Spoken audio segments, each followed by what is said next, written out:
warahmatullahi wabarakatuh. Pada pertemuan ini kita akan membahas materi tentang objek IPA dan pengamatannya.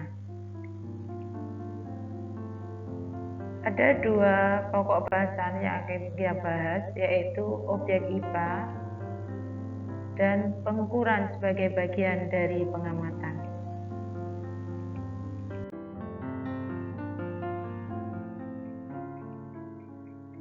Kalau kalian perhatikan gambar akuarium tersebut, terdapat ikan, tumbuh-tumbuhan, batu-batuan, dan di sana tumbuhan pasti juga akan menghasilkan oksigen.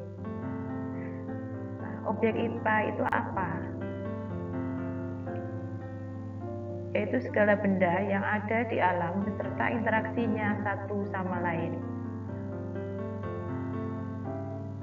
Ilmu pengetahuan alam itu dibagi menjadi 4, yaitu fisika, mempelajari tentang unsur-unsur alam dan gaya yang bekerja. Yang kedua, kimia, mempelajari penyusunan dan perubahan zat. Yang ketiga, biologi, mempelajari makhluk hidup. Yang keempat, geologi dan astronomi, mempelajari lapisan penyusun bumi, atmosfer, dan antariksa.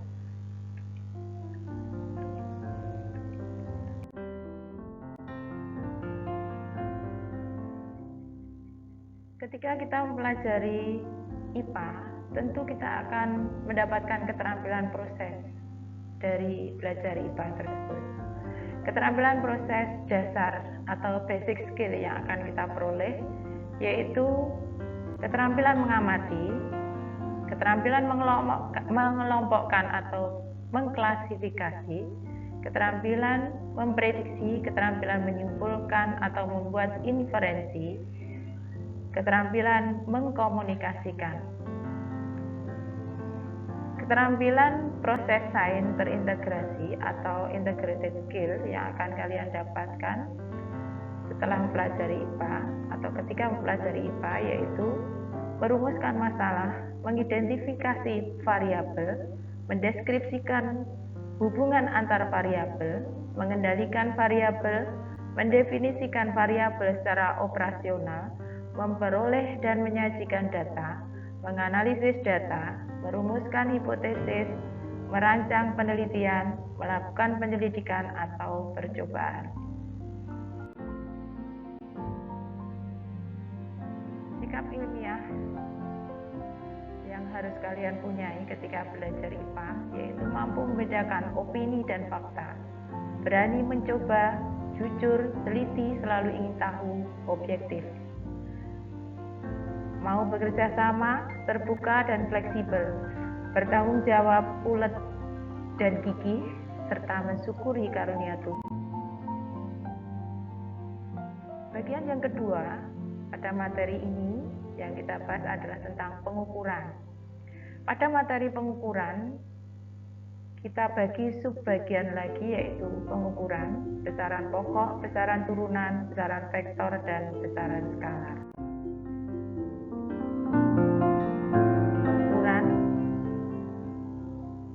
Dari gambar sepatu tersebut, kalian bisa membuat beberapa pernyataan. Apa saja?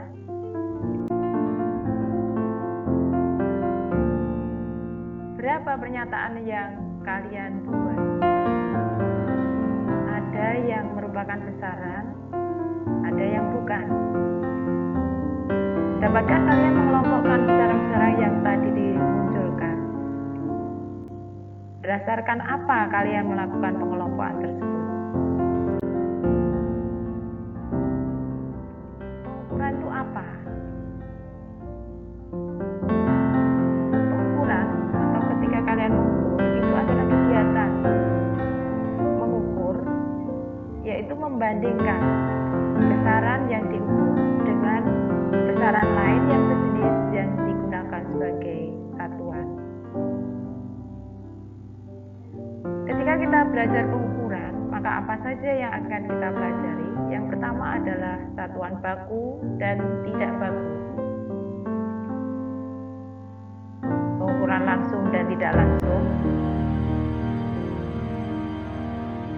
Kesalahan dalam pengukuran, ketelitian dan keselamatan.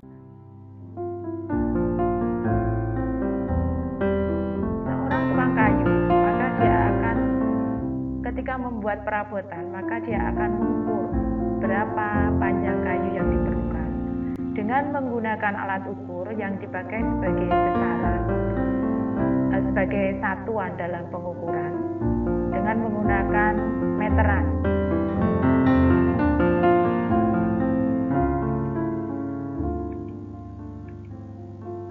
Nah, pengukuran adalah kegiatan membandingkan suatu besaran yang diukur dengan alat ukur yang digunakan sebagai satuan. Besaran adalah sesuatu yang dapat diukur. Jadi segala sesuatu yang dapat diukur itu dinamakan besaran. Sedangkan satuan adalah sesuatu yang digunakan sebagai pembanding dalam pengukuran. Satuan baku dan satuan tidak baku. Satuan itu adalah standar ukuran dari suatu besaran yang mencakup satuan tidak baku dan satuan baku. Satuan tidak baku seperti kita tahu dalam kehidupan sehari-hari, ada yang mengukur dengan menggunakan jengkal, ada yang mengukur menggunakan hasta B, yang C menggunakan depa, dan yang D menggunakan kaki. Kira-kira samakah antara satu anak dengan anak yang lain? Panjang yang diperoleh untuk mengukur misalkan panjang meja, samakah ketika mereka menggunakan jengkal, hasta, depa, ataupun kaki antara satu anak dengan anak yang lain? Maka satuan yang digunakan itu adalah satuan tidak baku. Ketika kalian menggunakan satuan baku, maka siapapun yang memperoleh hasil pengukuran itu mestinya sama, atau hasil yang diperoleh dalam pengukuran ketika kita menggunakan satuan baku maka akan sama oleh setiap orang. Misalkan kalian menggunakan penggaris untuk mengukur panjang meja, satuannya adalah sentimeter, maka setiap anak yang mengukur maka akan memperoleh hasil yang sama. Pengukuran langsung dan pengukuran tidak langsung. Pengukuran langsung adalah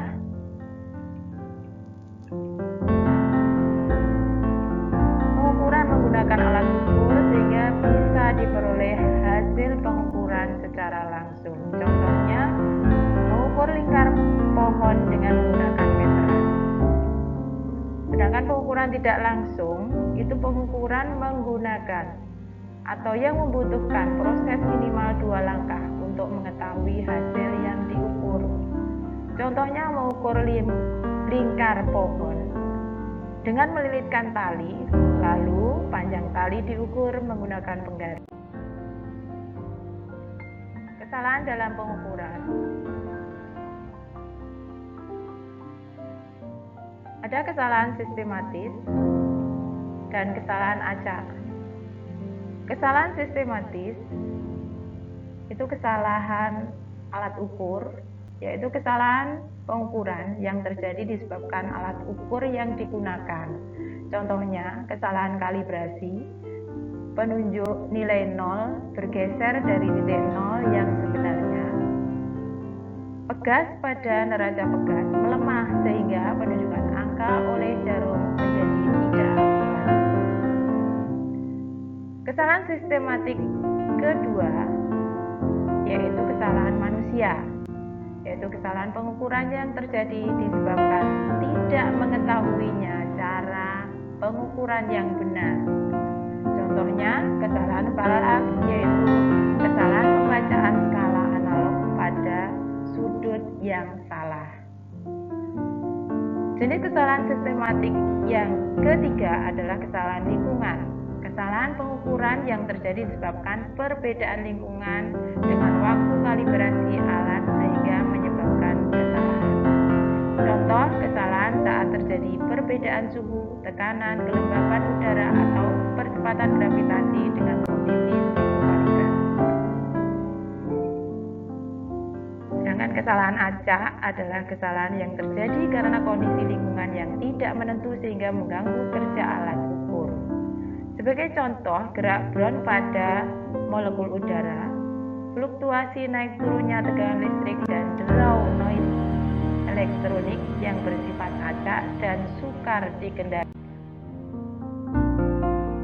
Ketelitian dan keselamatan. Ketelitian pengukuran di berbagai bidang berperan penting dalam menjamin keselamatan dan kesejahteraan manusia. Contohnya, ketelitian perhitungan dan pengukuran seorang teknik sipil untuk mendirikan sebuah bangunan, serta ketelitian dan keselamatan kerja di laboratorium